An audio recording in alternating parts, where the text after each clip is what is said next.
જય માતા ખેડૂત મિત્રો, આજે તારીખ 13 ફેબ્રુઆરી 2025 આજની સવારની હવામાન અપડેટની અંદર માહિતી મેળવીએ તો ગુજરાતની અંદર ઝાકળ વરસાદનો રાઉન્ડ ચાલી રહ્યો છે. કેટલા દિવસ ઝાકળ વરસાદનું પ્રમાણ જોવા મળશે.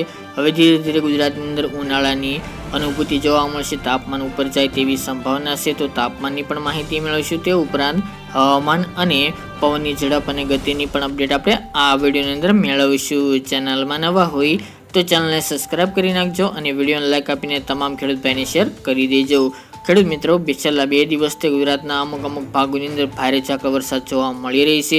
એમાં પણ ખાસ કરીને દ્વારકાના ભાગો, જામનગર, કચ્છના દરિયાકાંઠાના ભાગો, એ તમામ ભાગોની અંદર, પશ્ચિમ કચ્છના ભાગોની અંદર વધુ ઝાકળ વરસાદ જોવા મળી રહી છે. જ્યારે બીજા વિસ્તારની અંદર છૂટાછવાયા ભાગોની અંદર ઝાકળ વરસાદનો રાઉન્ડ ચાલી રહ્યો છે. હજુ આ ઝાકળ વરસાદનો રાઉન્ડ કન્ટિન્યુ જોવા મળે તેવી શક્યતા રહેલી છે.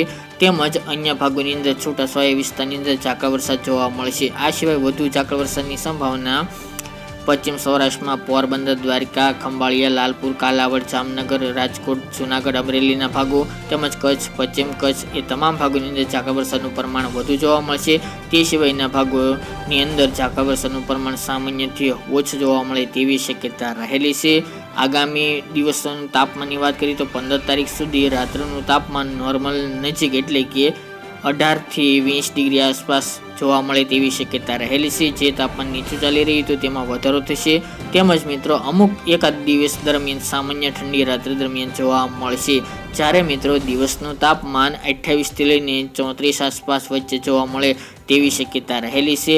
અને અમુક સેન્ટરોની અંદર તાપમાન છે બપોરનું છે 30 ડિગ્રી પાર પણ જોવા મળે તેવી શક્યતા દેખાઈ રહી છે. એમાં પણ ખાસ કરીને સૌરાષ્ટ્રની અંદર અમરેલી, ભાવનગર, જૂનાગઢ તેમજ દક્ષિણ ગુજરાતના ભાગો, મધ્ય ગુજરાતના ભાગોનો, અમદાવાદ, ગાંધીનગર જેવા ભાગોનો સમાવેશ મળી રહ્યો છે. તે ઉપરાંત મિત્રો 15 થી લઈને 17 તારીખ સુધી તાપમાનમાં વધારો જોવા મળશે. તેમજ ગરમી જોવા મળે તેવી શક્યતા રહેલી છે. ધીરે ધીરે ગુજરાતની અંદર ઉનાળાની શરૂઆત જોવા મળશે, પરંતુ મિત્રો રાત્રિ દરમિયાન હળવી ઠંડી જોવા મળશે, જેના કારણે ઉનાળાની શરૂઆત ન ગણી શકાય. એટલે કે આ ફેબ્રુઆરીના અંત ભાગની અંદર મિક્સ ઋતુનો અનુભવ ગુજરાતના ખેડૂત ભાઈને કરવો પડી શકે છે.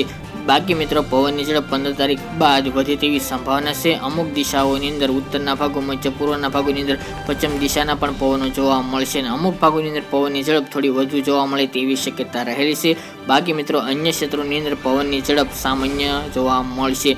બાકી મિત્રો અત્યારે ઉત્તર પૂર્વના પવનો ચાલી રહ્યા છે તે મુજબના જોવા મળશે. એકાદ 2 દિવસ દરમિયાન પશ્ચિમના પવનો પણ જોવા મળે તેવી સંભાવના છે. એકદમ આકાશ સાવ ચોખ્ખું જોવા મળશે. હમણાં ગુજરાતની અંદર માવઠું થાય કે હવામાનમાં પલટો આવે તેવી શક્યતા જોવા મળતી નથી. એકાદ 2 દિવસ દરમિયાન આગાહી સમય દરમિયાન ઊંચા લેવલના વાદળો જોવા મળશે. બાકી કોઈ સંભાવના દેખાઈ રહી નથી. તો મિત્રો વધુ અપડેટ આપતા રહીશું. આ હતી મિત્રો આજની વહેલી સવારની અપડેટ.